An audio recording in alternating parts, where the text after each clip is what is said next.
Gera Podcast está de volta hoje trazendo a figura de Nevita Franca, professora, advogada, mulher que adora a escrita e que está lançando agora o primeiro livro, que é Pensamentos Vadios. Exatamente. Boa tarde, boa noite, bom dia, a hora que for que você estiver enxergando a gente aqui. Nevita, um prazer muito grande ter você Prazer é aqui. meu, Gerardo. Eu estou muito feliz de participar do seu podcast. Eu tenho uma admiração muito grande por você. Muito obrigado. E, inclusive, eu trouxe o livro, Sim. né, em primeira mão, assim, para lhe E dar, presentear, para lhe né? presentear os E aí a gente vai Pensamentos mostrar Vadios. aqui, olha só, que a ilustração já sei é de Flávio A Tavares, capa né? isso é um quadro que Flávio Tavares me deu no meu aniversário. Se chama A Leitora. Então, eu aproveitei e fiz a capa do quadro que recebi de presente. O prefácio é do professor Hildeberto Barbosa, Querido né? amigo, Querido amigo, uma pessoa muito competente, muito inteligente. vou ler. A orelha é de Sérgio Castro Pinto, as fotografias são de Antônio Davi. Só tem gente muito boa. Bacana, né? Exatamente. Só Me tem fala gente- uma coisa, você é uma mulher ilustrada, eu acompanho a sua trajetória através dos jornais, eu via e lia muito de suas crônicas nos jornais impressos da vida, não é isso? Jornal da Paraíba, Correio Isso. da Paraíba, o Correio das Artes. Né? Sempre teve uma participação Sempre, porque nisso. o meu impulso para escrever ele pode ser adiado, ele Uhum. pode ser reprimido, mas ele não pode nunca ser abolido. Muito bem, Entendeu? muito bem. É Isso. muito interessante essa sua definição. Aí me fala, hoje, por que só agora um livro? O primeiro livro? Eu nunca tive intenção de publicar. Eu sempre escrevi por uma paixão, por um impulso. E depois eu tive meu marido acamado durante muitos anos, eu cuidei dele, eu dei aula, né? Eu era Uhum. professora. E então escrevia, mas não publicava. Até que um grande amigo, médico, ortopedista, ele um dia foi na minha casa, ele tinha um problema semelhante ao meu, a mulher também acamada, Uhum. e ele foi lá em casa buscar um macerador de comprimidos de última geração que eu tinha. A gente sempre trocava textos, ele já escreveu 2 livros, e ele gostava dos meus textos, e aí ele chegou lá em casa, Sim. com meus textos colecionados, entendeu, numa pasta, e disse, olha, Nevita, seu livro está pronto, por que você não sai do ineditismo? Quando eu vi aquilo, eu tomei uma surpresa, sabe? Uma grata surpresa. Uma grata surpresa. E aí eu fui organizar aqueles textos todos que eu tinha escrito sobre cinema, são pensamentos vadios de fato. Porque eu Isso. sempre sobrevoei, assim, flanei pela vida, pela existência. É um título bem forte, eu acho, né? Dá margem para você pensar muitas coisas, né? Pode pensar, quanto mais pensar, melhor. Você pode se permitir isso, É né? claro, mas na minha idade a gente não tem mais freios, né? Assim, Isso. não tem mais. A gente faz. Sabe o que deve e o que não deve, E né? eu gosto assim, eu sempre tive uma preocupação muito grande com a condição humana, né? Essa tragicidade da vida, a finitude humana. Isso sempre me preocupou e eu sempre. Então, os pensamentos são vadios, né? Porque eles vaguearam, flanaram exatamente pela existência. Um filme que eu via, um livro que eu lia, entendeu? Um encontro com. Eu também tenho um interesse pela psicanálise, né? Uhum. E agora eu estou me dedicando à leitura de Byung-Chul Han, que é um filósofo coreano, Maravilhoso um saber disso. grande pensador da contemporaneidade. Leitura sempre fez parte da sua vida. Sempre. Eu tenho uma biblioteca que eu não invejo a biblioteca de ninguém.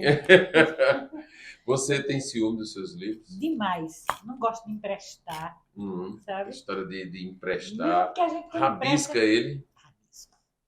Rabisco. Tanto que eu também tenho um Kindle que aquela ali, mas eu não gosto, eu gosto de papel, porque a gente De risca, folhear, né? O Marx dizia, os livros são meus escravos. E né? Isso. Então, Me fala uma coisa, o que foi que te cerceou a não publicar muito antes? Quando eu vejo você como uma mulher que é muito linkada com cultura, sempre escreveu, o fato de chegar a ter um livro é uma consequência. olha, eu conheci meu marido, eu tinha 13 anos. 13 anos? 13. Quando ele faleceu, 4 anos atrás, 5 anos atrás, eu tinha 68. Então, a minha vida com essa pessoa foi Eu vivi mais com ele do que Com a com a família. família, né? E ele era uma pessoa, outra geração, machista, ele era bem mais velho que eu. Né? Eu tinha 13, ele tinha 22. E aí, ele, acho que o maior rival do meu marido foi a minha vida acadêmica, Sim. sabe? Eu fiz, Ciúme mesmo, né? ele não gostava de jeito nenhum. Eu fiz com muito esforço, sabe? O Sim. meu mestrado, Com muito cuidado. com muito Né? cuidado para não afetar a minha Causar. família, não causar problema. Você tem quantos filhos? Eu tenho 3 maravilhosos. É, né? É. Nunca cercearam você do pensamento, não? Não, meus filhos pelo contrário. Como são estudiosos também, Sim. muitos já publicaram, né? Todos publicaram. Saíram na frente, então, de mamãe, né? Pronto, pois é. Marcílio, o mais velho, tem um reconhecimento mundial, Isso. né? Dá aulas em universidades europeias. Na Vicanaria, fiz o doutorado dela no Canadá. Formada em Direito, em Filosofia, tem mestrado em Filosofia e doutorado em Filosofia do Direito. Também tem um livro, Por uma Erótica do Direito. Sei. Marcelo, meu, também é engenheiro, também tem mestrado. Quase todos Todos nessa mesma vibe do direito, né? Essa mesma vibe essa preocupação humana. Todos eles passaram pela filosofia, né? Por conta da biblioteca, por conta dos nossos diálogos, por conta... Então, Marcílio, ele freou isso aí. Eu digo, sabe uma coisa? E também por outra razão. A gente, quando escreve os livros, eles têm a gente se desvela, se desnuda, não é? Eu dizia, tornar público. Ninguém vai ter interesse, ninguém tem interesse. Mas aí esse amigo, e Sérgio Castro Pinto também me dava muita... A gente pensa que não tem interesse, né? Pensa, porque a gente tem uma mania, isso eu acho que do ser humano, quando não tem uma vaidade exacerbada demais, de querer diminuir, né, a intensidade daquilo que você está produzindo, ou seja, a valoração daquilo que você faz. Gerardo, porque a gente tem uma visão muito, assim, sabe a grandiosidade do conhecimento, né? Sabe que ele é inesgotável. Então, você, quando manifesta, assim, conhece alguma coisa, você sabe que resta muito ainda a conhecer. Então, você vai ficando, eu não diria inibida, mas vai ficando a responsabilidade, né, ao tratar dessas coisas, se torna maior. Muito bem. Eu vou sair um pouquinho do lado cultural, do escrito, e quero da experiência. Você falou na doença de seu marido. E eu sei que foi uma longa doença, né? Foram quantos anos e o que era que ele tinha? 8 anos, Marcílio, 8 anos, acamado, completamente acamado. Ele teve 5 AVCs consecutivos. Sim. E como foi você vivenciar a falta de saúde de um ente querido, do seu marido, o amor da sua vida, né? Desde os 13 anos, como você falou ainda há pouco, e ver a estrutura da cidade em relação à saúde? Como é que você traduziria essa experiência? Foi muito difícil, né? É muito difícil, inclusive porque a medicina vem sofrendo mudanças, né? Mas eu tive grandes amigos médicos, sabe? Grandes amigos médicos. Que você fez amizade ou que já eram amigos e ficaram mais ainda? Eu fiz ainda? amizade ao longo da doença de Marcílio, né? A gente foi fazendo amizade, um diálogo muito bom, porque eu leio muito também sobre medicina, saúde, Sim, eu leio tudo, curiosa, eu gosto de né? tudo.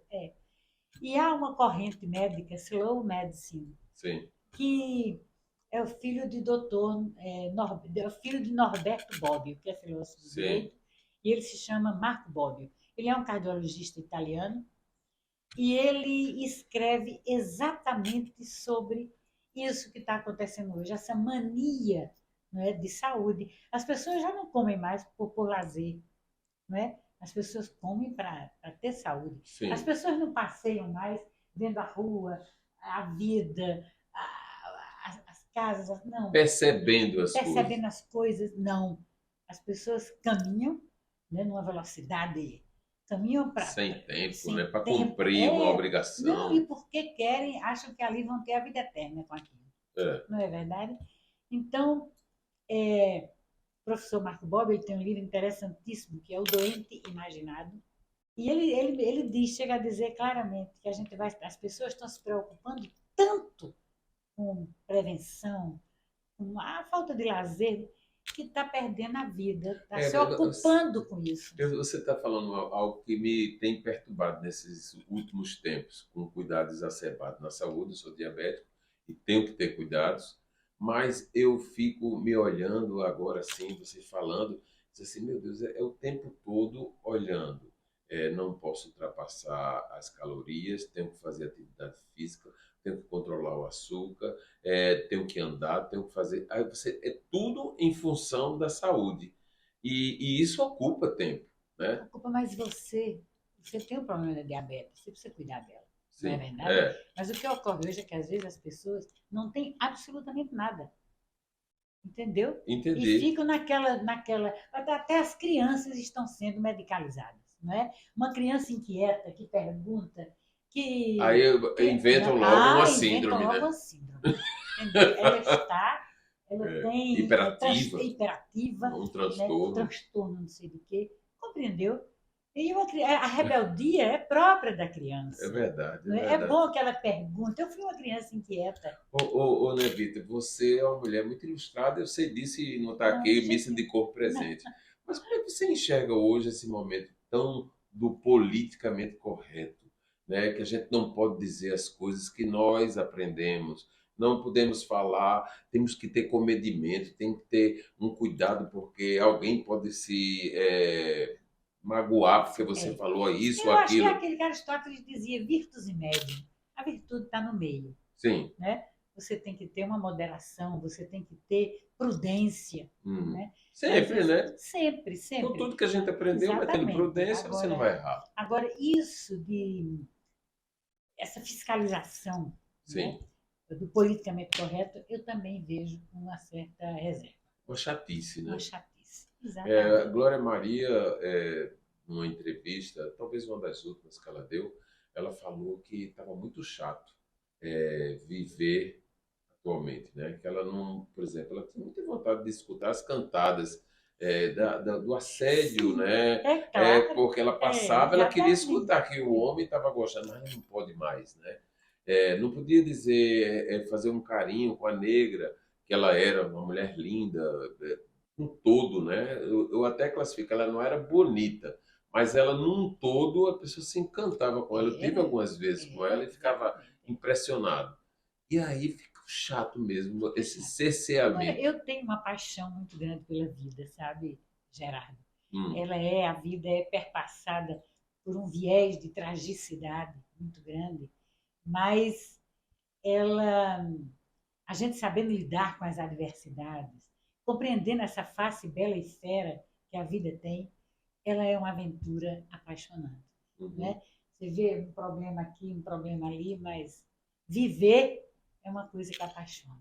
Hoje eu escutei alguém dizendo assim, uma amiga contemporânea até na idade, e ela reclamando que já não tinha o vigor, que estava sentindo dores ocasionais e tal. E aí, trazendo esse assunto, que eu não quero entrar nesse detalhamento, mas o que é que perturba mais uma pessoa que atingiu já um patamar de idade e que vê e sente que tem muito chão pela frente ainda? O que é que poderia ser melhor?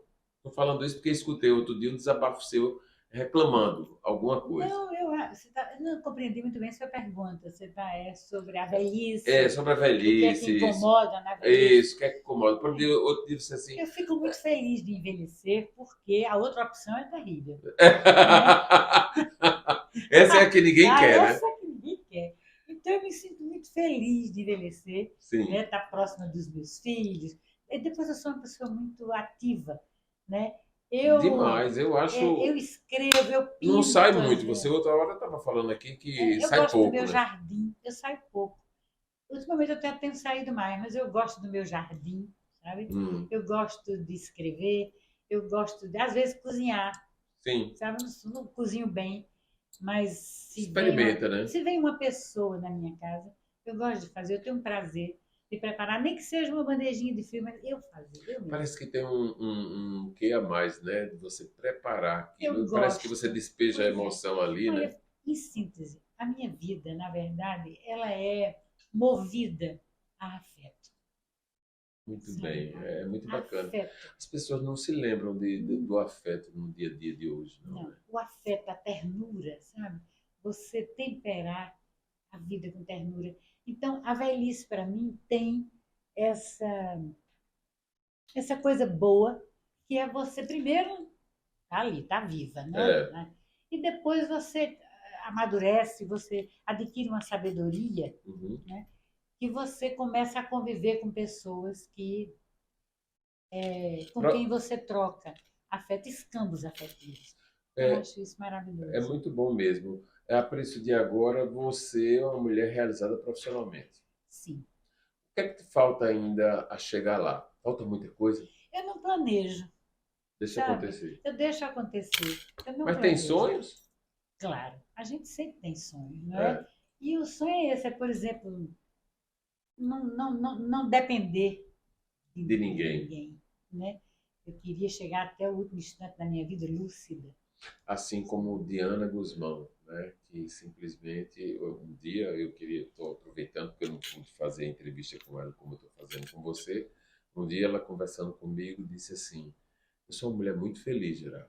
Nunca tive problema de nada. Ela dizendo, revelando mesmo assim aquilo. E eu olhando para ela, nunca tive problema financeiro, eu não tive problema de amor não correspondido, eu não tive problema de ter filhos, eu tive duas filhas, tenho netos, tenho casa, tal. E eu sou feliz e não reclamo de nada. Aí isso passou o tempo e tal.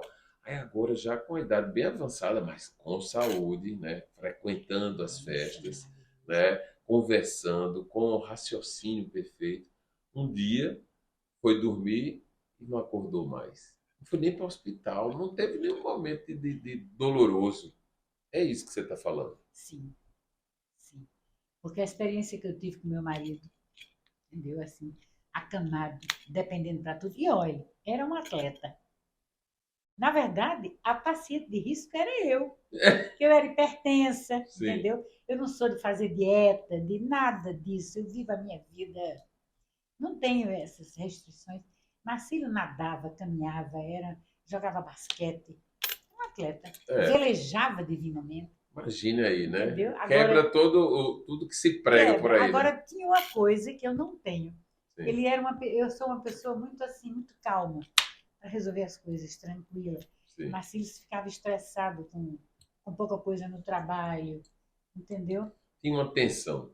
Era, Pronto. eu A gente acho vai que fazer uma interrupçãozinha para voltar já já. A gente vai entrar aí num intervalozinho rápido para tomar um café aqui com o Nevita e a gente isso é volta em um muito bom. minutinho, tá bom?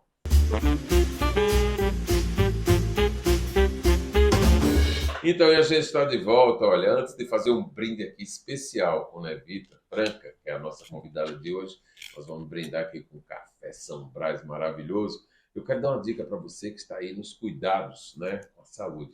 É importantíssimo a gente ter equipamentos que a gente procure, confie e que traga a informação do que a gente está vivendo naquele momento, seja com um problema de saúde ou com a saúde a todo gás. É preciso e é necessário a gente ter confiança nos resultados dos nossos exames. E isso acontece, olha só.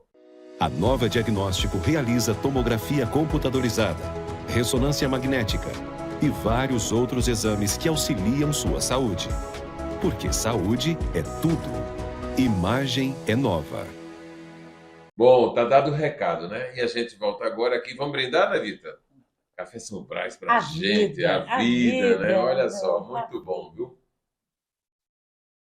Café São Brás quentinho, é muito gostoso. maravilhoso. Né, Vitor, vamos conversar agora. Você é sobrinha neta de João De João Pessoa, Pessoa. né? É, O grande político paraibano, exatamente. que deu nome à capital. E, curiosamente, no seu núcleo, ninguém enveredou pela política. Não, Ninguém ninguém, despertou. não, ninguém quis. Eu também nunca estimulei, nunca incentivei. Sim, Lá em casa todo mundo é da vida acadêmica, somos uma família de docentes. é isso aí. Muito Entendeu? bem. Eu, Marcelinho, Marcelo, Nevita Maria. Agora a Nevita Maria deixou a docência e está advogando, é advogada de família. Vocês não incentivaram, não tiveram olhar para isso. Mas como é que você enxerga a política, sendo de uma família de Olha, políticos? é de uma família política, mas eu vou lhe dizer. A minha dissertação de mestrado foi sobre Heidegger, Nietzsche também, eu tenho influência.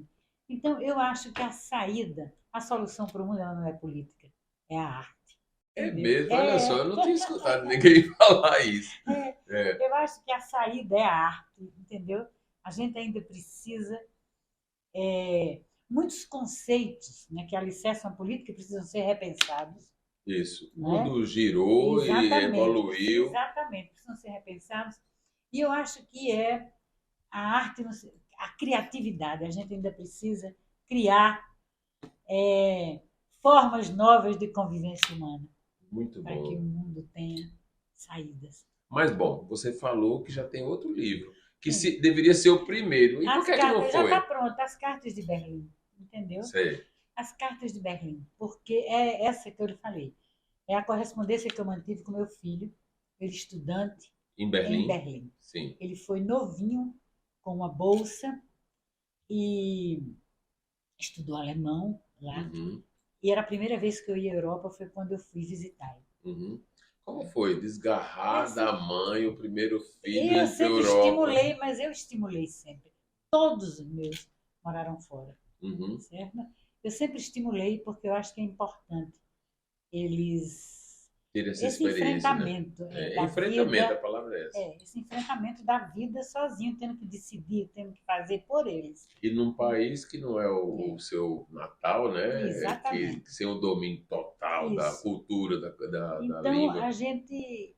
E agora aí, esse não foi o primeiro, porque tem as minhas cartas e as dele. Sim. Né? Então, a gente sempre fica... Cartas e respostas, né? Entendeu? Mas nessa minha correspondência com ele, eu senti uma saudade muito grande. Sim. Tinha uma preocupação muito grande, porque, veja, foi numa época em que era o marco, não era o euro. Não era o euro. Não tínhamos computador, não tinha celular.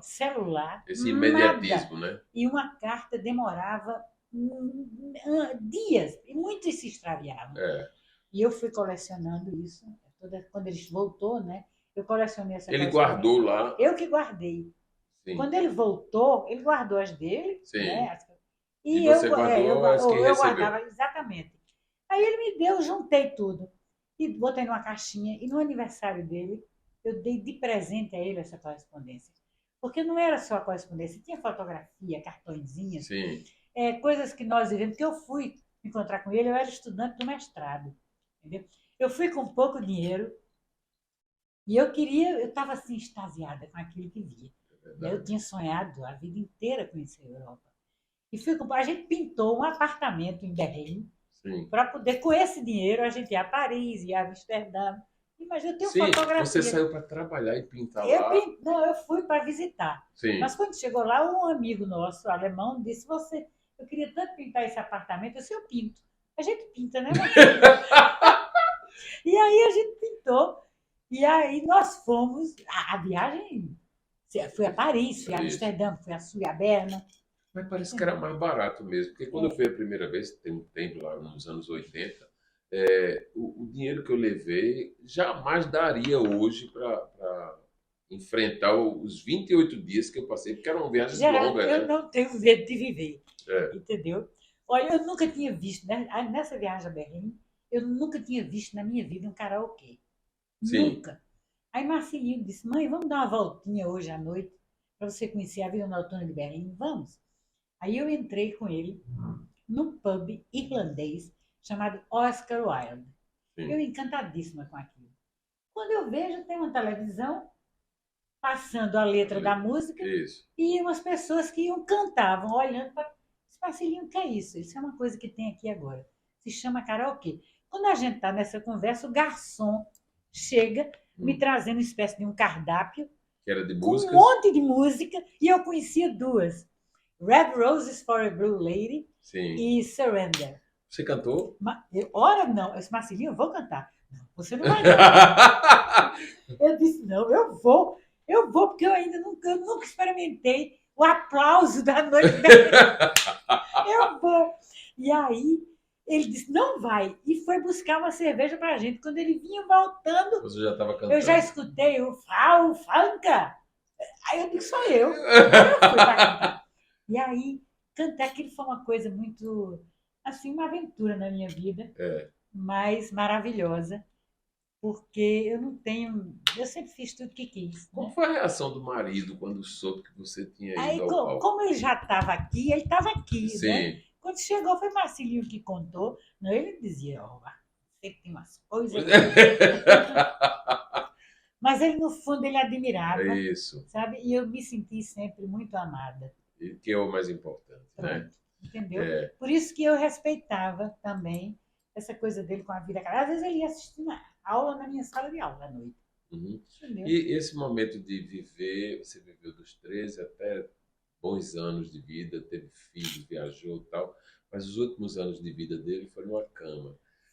Que experiência dolorosa. Dolorosa, porque você vê, quer dizer, você pensa não só que ele está indo embora, mas você também toma consciência de que você também irá. É a finitude humana que está sendo lançada assim na sua frente. Você né? tem medo ou teve medo de morrer um dia? Não.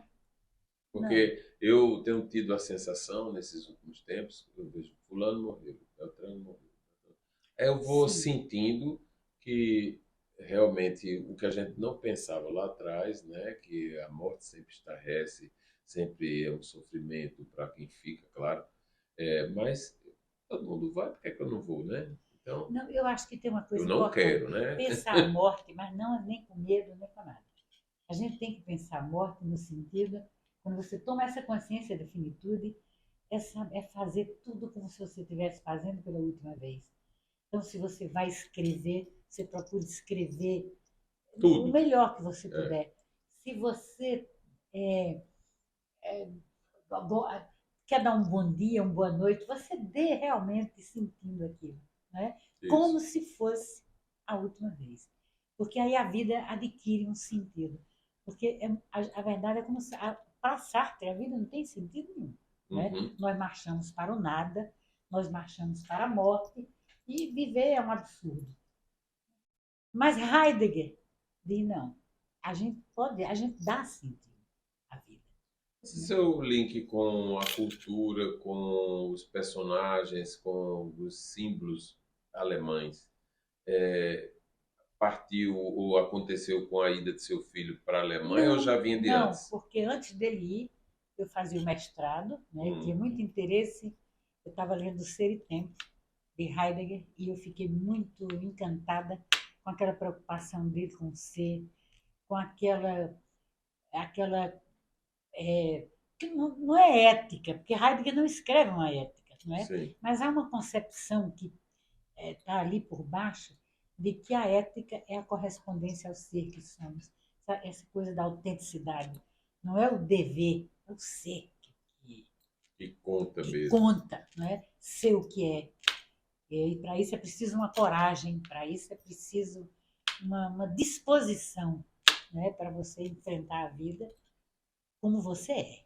Me fala outra coisa agora. Vamos falar do livro que está aqui, materializado. A sensação de recebê-lo, de lançar, de colocar para o mundo. Existe expectativa de reação, de como as pessoas vão receber? Não. Ou você não tem... É o que for mesmo? Não. Escrevi, né? E estou muito contente com isso, porque quando eu levei para o professor Hildeberto ler, ele já me entregou o prefácio. Ele disse, não, vá, publique. E ele me estimulou muito, me incentivou muito. Então ele está aí. Sabe como eu sou? É filho mesmo, como fala? Eu sou o que sou, entendeu? Então que as pessoas leiam, que as pessoas curtam, que as pessoas não gostem, não tem problema. Eu digo sempre, né? A gente tem que lidar com nossos amores, desamores. Aí está presente o quê? Os meus fascínios e as minhas aversões. Está dito aí com muita clareza. Entendeu? Então eu estou muito feliz. Você tem freios ainda? Freios morais, você diz? Não, freios para viver, né? Dizer assim, não posso fazer isso. Porque... não. Você só faz o que gosta ou faz o que não gosta? Eu digo como Fernando Pessoa. Eu sempre fiz o que quis porque eu nunca ceguei. É Entendeu? bom demais isso. Então a gente... Eu digo Eu hoje tenho assim, muito medo, Gerardo, dos julgamentos morais, porque eles são muito perversos. Não é verdade? é verdade. Muito perversos. É o entendimento de cada um, né? Aí a pessoa chega querendo E eu acho que trazer a o pessoa dele pra gente. tem que ser feliz, tem que ser. Sobretudo na minha idade, a gente não tem mais freios, não. Não. Pra quê, Entendeu? né? Para quê? Né? Não é? Você, é claro que você tem uma prudência, você tem Uma uma postura convicção, de claro. educação, né? Não vai chegar a Claro, agredir as pessoas, mas mas você não tem essa coisa do julgamento, ter medo disso. Não, não tenho isso, não. não. Sabe? Eu hoje falo, eu procuro falar com comedimento em algumas coisas, mas eu falo o que eu quero, né? O que eu entendo, Exatamente. né? O que eu percebo que posso dizer, né? E aí eu não tenho realmente freio mais não. Só estou fazendo agora o que eu gosto de fazer. Antigamente a gente até Faz muito fazia, bem. né? O que eu não gostava, porque a pessoa precisa, porque tem que trabalhar, né? Às vezes trabalhava uma coisa que não ficava muito feliz, mas agora eu só quero trabalhar no que eu sou feliz, Olha, e há uma que enormidade me na faz vida. felicidade. A vida é uma coisa muito grande, não é? Uhum. Então é assim, de coisas grandes, ou se fala com grandeza ou se cala. Não é verdade? Então, e essa grandeza é de quê? É a autenticidade, para mim. Não é? Então, pode ser autêntico, se cala, então, mas vai lá. Bom, esse está pronto, o outro que vai chegar também está pronto, Exatamente. e o que é que está sendo escrito no momento? Eu sempre escrevo. Eu tenho poemas também. Tem poemas? Tenho, mas é mais Amor de assim. Amores. Gosto muito de poesia, tenho meus poetas preferidos, Quem né? são? Bom, aqui na Paraíba eu gosto de Professor Hildeberto, eu gosto de Sim. Sérgio Castro Pinto, eu gosto de Léo Barbosa, tá vindo aí. E assim, no mundo eu gosto de Rainer Maria Rilke, adoro. Eu gosto de Hölderlin. Você fala quantos idiomas? Olha, eu falava inglês, francês, agora Falava, mesmo. não fala mais Porque. não. Não, muito pouco, porque a gente quando para, você sabe, vai Perde, perdendo o né? mecanismo da língua. Isso. Né? Agora acredito que retomando as minhas viagens, eu Chega volto. lá. Eu fui recentemente a Cuba e antes de ir, eu O que fiz achou de Cuba? Só para eu gostei aproveitar. muito. Assim, Cuba passa por um próximo problema muito sério, né? As pessoas são sofridas, eu acho, mas elas não, na cabeça delas, pelo menos com as pessoas com quem eu conversei, eles estão ainda em revolução. Sim. Então, para mim foi uma viagem muito enriquecedora, porque eu nunca tinha ido, né? E vi uma Havana precisando de muita coisa o nativo, né? Ele tem pouca liberdade, eu acho. E poucas conquistas para ele mesmo, né? Exatamente. Eu tive com o presidente da República, eu tive com o secretário de Estado, O que achou? Porque eu fui, na verdade, eu fui para um congresso. Sim. Eu fui o colóquio Hemingway. Eu fui apresentar um trabalho sobre Ernest Hemingway, que morou 20 anos em Cuba, né? E lá ele escreveu O Velho Mar, que recebeu o Prêmio Nobel por essa obra. Isso. Né? Então, nesse congresso, é aí que eu conheci o presidente, a ministra da Cultura, o pessoal da Unesco. É uma outra perspectiva. Né? Fernando Moraes estava lá. Agora, eu também saí do congresso e fui para a cidade, né? A rua. Sentir. Então, há um hiato aí que precisa ser preenchido trazendo os cubanos para a realidade. Que é muito difícil. Não é? Não tem. Um desgaste muito grande nas casas, né? A Havana muito desgastada, o patrimônio cultural também desgastado, porque eles não têm dinheiro para repor aquilo ali. Eles recebem o salário mínimo, se eu não me engano, eu nem me lembro mais, $37. Imagine. A gente vai ter que encerrar. Agora me fala uma coisa, de legado nessa vida que Deus nos deu. O que é que você quer deixar de concreto, além dos livros? Olha, eu quero deixar primeiro a minha biblioteca. Uma biblioteca maravilhosa. Né? Eu criei meus filhos entre o jardim e a biblioteca. E isso foi muito bom. E assim, no que diz respeito a dizer, né, a vida Eu acho que é a questão da ética, mas eu entendo a ética como correspondência ao apelo do ser, ao que você é. Quando você corresponde ao que você está sendo ético. Você não tem que fazer porque é um dever fazer. Você tem que fazer porque você quer fazer. Agora, é preciso que esse querer seja iluminado, né? E aí é a literatura. Aí isso vai iluminar o seu querer. Verdade. E você vai agir muito bem. Nevita Franca, muitíssimo obrigado pela sua presença aqui Gerardo, no Gera Podcast. Eu desejo que agradeço. esses pensamentos vadios fiquem Quero variantes. que você vá lá para eu irei. Ao lançamento. Eu gostei demais. Eu confesso que eu estava muito nervosa de vir aqui. Nevita disse que nem dormiu. Porque eu nunca fui assim de entrevista, né? Mas tudo tem seu momento. Tá aqui o primeiro livro, a primeira entrevista em podcast. E eu estou gostando muito, porque eu sempre admirei muito você. Muito obrigado. Mãe, muito sabe? obrigado. Eu tenho não sei, é um afeto. Você vê que a gente se encontra às vezes em outros. Isso. Né? A gente encontrou-se recentemente em Campina Grande. E eu tenho uma admiração e um afeto muito grande por você, muito Patrícia. Obrigado. Aí estou muito contente de ter vindo. Achei um ambiente muito bonito. As meninas, tudo que... Muito bom. Cercou. Muito obrigado, viu? Quero... Muito obrigado. Olha, fica aí com a dica do seguinte. Se inscreve no YouTube, né? Vai lá no Gera Podcast e se torna mais um consumidor desse produto que a gente toda semana está colocando aqui para o mundo. É isso mesmo. Também o Instagram, né? @GerardoRabelloSB está valendo aí, porque é um acompanhamento do dia a dia, da cidade, do mundo, das coisas que acontecem. Você tem Instagram? Eu tenho, mas eu não tenho desenvoltura nas infovias. Isso é ótimo, viu? Não tenho, não. Mas tá lá. Vai lá. Agora tem lá. o meu Facebook. E de vez em quando... Com o seu nome todo, né? Maria das Neves Franca, é isso? No Pronto. Facebook. Vai lá, bota Maria das Neves, vai chegar. Aí eu vou, entendeu? Eu vou lá. Agora não tenho desenvoltura. Sim, mas está lá presente. Mas estou lá presente. Inclusive, eu vi seus podcasts todos. Muito obrigado. Então, e a gente fica por aqui. Até a próxima semana.